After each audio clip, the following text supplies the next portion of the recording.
امریکی صدر Donald Trump اقتدار سنبھالنے سے پہلے ہی ایک ایسے منصوبے پر کام کر رہے ہیں جس پر $315 ارب کا خرچہ آئے گا، اور یہ منصوبہ ہے 1,10,00,000 غیر قانونی طور پر مقیم غیر ملکیوں کو امریکہ سے نکالنے کا۔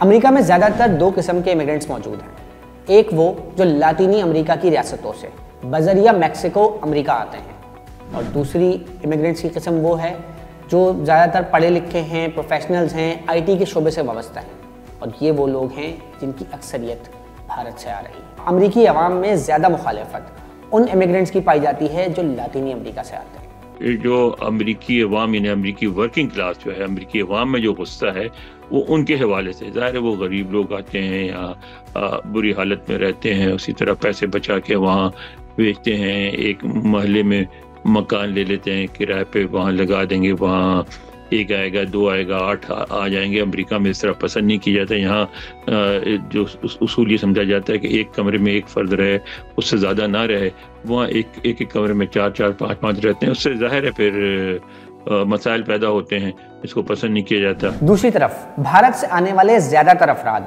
H1B ویزا پر امریکہ آتے ہیں، اور امریکی عوام کے پاس ان سے ناراض ہونے کی بھی کچھ وجوہات ہیں، اور اس بات کے امکانات ہیں کہ اگر امیگریشن پالیسی میں کچھ سختی آئی تو اس کا نشانہ یہ بھارتی شہری بھی بنیں گے۔ پھر انڈیا جو سب سے زیادہ متاثر ہوگا اگر ہوا تو وہ ہے کہ H1B پہ یعنی پروفیشنل ویزے پہ جو اگر سختیاں لگائی گئیں، ان کی تعداد کم کی گئی، تو اس کا بالکل انڈیا پہ اثر پڑے گا۔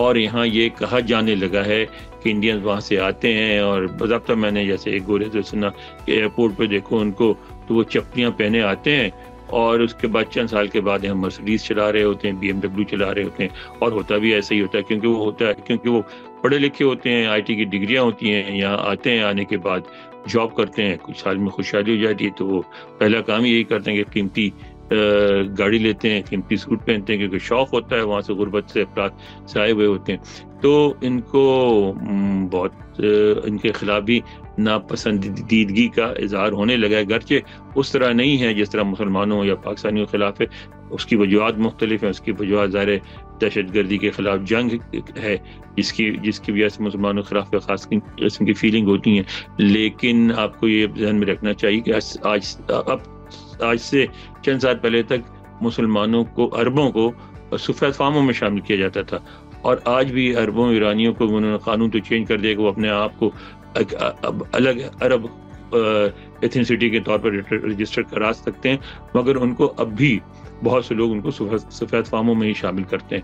لیکن انڈیا کے ساتھ مسئلہ ہے کہ انڈیا جو ہے سڑک پہ جاتا ہوا نظر آتا ہے کہ وہ گورا نہیں ہے، اور سولے رنگ کا ہے، اور جو رنگ کا تعصب جو ہے اس کا وہ ٹارگٹ بنتا ہے۔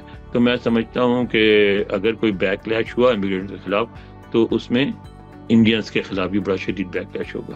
مگر چاہے لاطینی امریکہ سے آنے والے لوگ ہوں یا پھر پاکستان اور انڈیا سے آنے والے پروفیشنلز، یہ لوگ امریکہ کی ترقی میں اہم کردار ادا کر رہے ہیں، اور ان کو واپس بھیجنا اتنا آسان نہیں ہوگا۔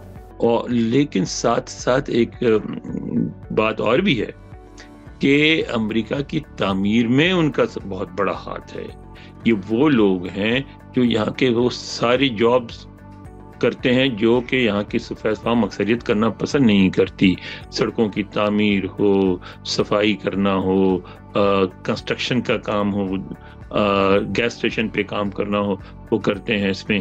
اچھا، کچھ پاکستانی بھی ایسا کام کرتے ہیں، اور کہا یہ جاتا ہے مثلا ایگریکلچر، اب ایگریکلچر میں تو انہوں نے ایک نئی کیٹیگری بنائی ہے جس میں وہ ان کو ٹیمپرری آنے دیتے ہیں، پھر واپس بھیجنے کی کوشش کرتے ہیں، لیکن بہت سے واپس نہیں جاتے، مگر ان کی ایگریکلچر کا جو دار و مدار ان پر ہے، سارے جو ایگریکلچرل لیبر ہوتی ہے، جو زرعی مزدور ہوتے ہیں، وہ سارے کے سارے وہاں سے آتے ہیں، اس کے بغیر کیا کریں گے۔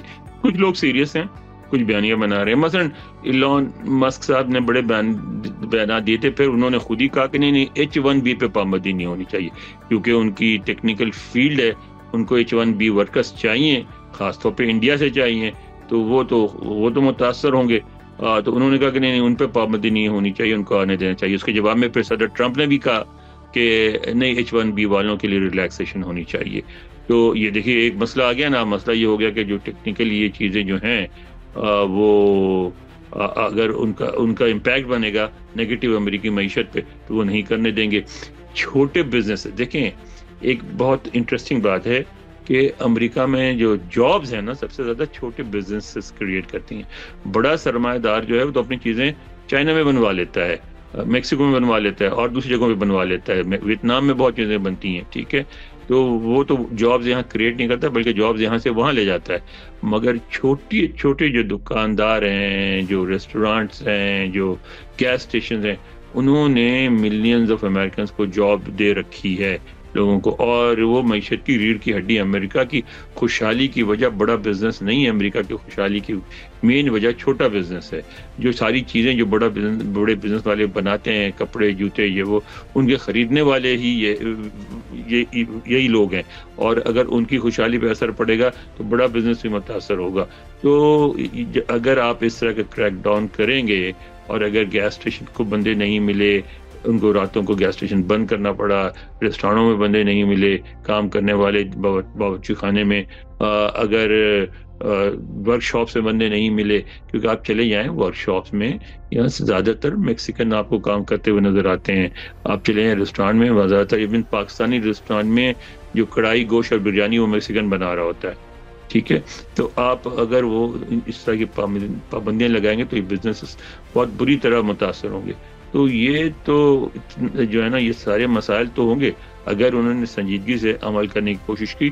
تو میرا خیال ہے کہ بیانیہ سے زیادہ ہے، کوشش ضرور کریں گے لیکن کامیاب نہیں ہوں گے. امریکی حکام کے منصوبے کے مطابق غیر قانونی طور پر مقیم افراد کو بڑے پیمانے پر گرفتار کیا جائے گا، پھر ان کو کیمپوں میں منتقل کیا جائے گا، وہاں ان کے خلاف قانونی کارروائیاں ہوں گی اور پھر ان کو ملک بدر کیا جائے گا.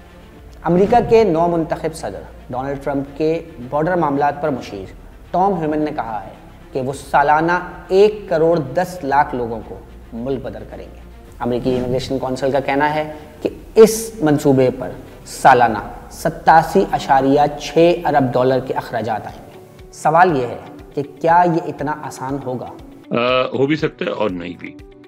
اگر جیسا کہ وہ کہتے ہیں، وہ تو کہتے ہیں کہ فوج استعمال کریں گے، کیمپس بنائیں گے، کیمپوں میں لے جا کے رکھیں گے، وہاں سے نکال دیں گے. لیکن ایسا اگر کیا تو اس ملک میں بہت ہنگامہ ہوگا. یہ کیمپس جو اس طرح کے، اس سے ان کی بڑی تلخ یادیں وابستہ ہیں. ان کو دوسری جنگ عظیم کی یاد آتی ہے، ہٹلر نے کیمپس بنائے تھے. ان کی باتیں ہوں گی جس میں یہودیوں کو رکھ کے ان کو جس طرح ان کے ساتھ ظلم ہوتا تھا، جس طرح ان کو ایکسٹرمنیٹ کیا جاتا تھا، اس طرح کی باتیں ہوں گی، اس کے ریفرنسز ہوں گے اور ان کو پیچھے ہٹنا پڑے گا. لیکن دوسری طرف پرابلم بھی ہیں. مثلا آپ نے دیکھا کہ نیو یارک میں جو ہمارا پاکستان کا ہوٹل ہے روزویلٹ، اس کو نیو یارک کی گورنمنٹ نے لے لیا ہے اور اس میں وہ رکھتے ہیں ایلیگل امیگرینٹس کو. وہ کہاں 5 اسٹار ہوٹل تھا اور اب آپ وہاں، میں نے اس پہ سٹوری بھی کی تھی ڈان کے لیے، اب اگر آپ وہاں سے سامنے سے گزرنے کی کوشش کریں تو گزرا نہیں جاتا. اندر سے بو آ رہی ہوتی ہے کہ کمرے میں 5-5-6 آدمی سو رہے ہیں اور گٹر چوک ہوا ہے، چرس کی بو آتی ہے، بہت برا حال ہے. چلو پیسے جمع کر بھی لیے تو بھی ایک مسئلہ ہے، اور وہ یہ کہ امریکہ میں تمام ریاستیں اس بات کے لیے آزاد ہیں کہ وہ کس کو اپنی ریاست میں رہنے دیں اور کس کو اپنی ریاست سے نکالیں. ایسے میں آگے چل کے جو مسئلہ آئے گا وہ یہ ہے کہ کچھ ریاستیں وفاقی حکومت یا وفاقی پولیس کے ساتھ اس معاملے پر تعاون ہی نہ کریں. تو یہ تو مسئلہ ہے ان مسائل کی. لیکن دوسری طرف یہ بھی ہے کہ کسی کو ایک شہر میں یا صوبے میں رہنے دینا یا نہ رہنے دینا یہ صوبائی حکومت کا اور شہری حکومت کا اختیار ہے. تو فیڈرل گورنمنٹ اگر آرڈر دے بھی دے تو نیو یارک کی جو گورنمنٹ ہے اور صوبے کی بھی، کیونکہ نیو یارک صوبہ بھی ہے، اور نیو یارک شہر کی جو گورنمنٹ ہے وہ اپنا فیصلہ کرے گی. اور جو نیو یارک میں آئے ہیں یہ وہ لوگ ہیں جن کو ٹیکسس سے نکالا گیا تھا اور نیو یارک نے پناہ دے دی. تو نیو یارک تو بہت اسٹرانگ ڈیموکریٹک بیس ہے. کیلیفورنیا جو سب سے خوشحال ریاست ہے اور وہاں بھی وہ بڑا اسٹرانگ ڈیموکریٹک بیس ہے، وہاں بھی وہ شیلٹر دیتے ہیں، پناہ دیتے ہیں امیگرینٹس کو. تو بعض ریاستیں بہت آگے نکالنے میں وہ نکالیں گی، بعض ریاستیں پناہ دیں گی. تو پھر مقدمے شروع ہو جائیں گے، ایک بہت بڑا طوفان کھڑا ہو جائے گا. اتنا آسان نہیں ہوگا اس طرح رپورٹ کرنا لوگوں کو پکڑ کے. صورتحال کچھ بھی ہو، مگر بظاہر یہی لگتا ہے کہ اگلے 4 سال امیگرینٹس کے لیے مشکل ہونے والے ہیں. ایسے میں سوال یہی ہے کہ کیا لوگ اپنے وطن واپس جانے کے بارے میں سوچ رہے ہیں؟ میں آپ کو ایک بات بتاتا ہوں. ایک بڑے مشہور پاکستانی جرنلسٹ تھے, کالم لکھتے تھے جنگ اخبار میں, نام بھول رہا ہوں, اب ان کا انتقال ہو گیا. وہ یہاں آئے تھے اور یہاں ایک ریسٹورانٹ ہوتا تھا, آبشار, اب بند ہو گیا تو اس کا نام لے رہا ہوں.